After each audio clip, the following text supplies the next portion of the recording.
This is where buying a house starts to feel emotional rather than logical. The seller's already agreed to help the buyer pay for a new roof, but now another property just came on the market that's pulling them away. And believe it or not, this is not all that uncommon of a situation. When we're dealing with buyers who are in contract on homes at a price point where you can't exactly get your dream home. So you're looking for houses that check as many boxes as you can. Oftentimes, there's always a better house on the other side of the fence. It's the grass is always greener type of a thing. And it can be very confusing and an emotional roller coaster trying to figure out what the right move is, because your mind is telling you that you should stay with the property you're at because you're already so far, but your heart is telling you you want that one. So here's two things to pay attention to before you make your final decision.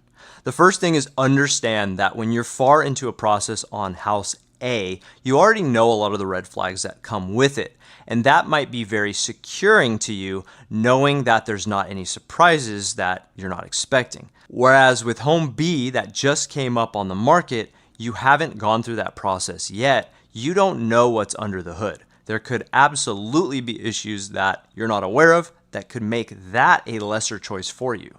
Our mind tends to only focus on what could be in the positive sense and not necessarily what would be the cost of getting there. And the second thing to consider is, what is your ultimate goal out of this purchase? Usually this is a situation where it's not a dream home that you're looking at. And so your goal is not necessarily to be there forever or for the next 15, 20, 30 years.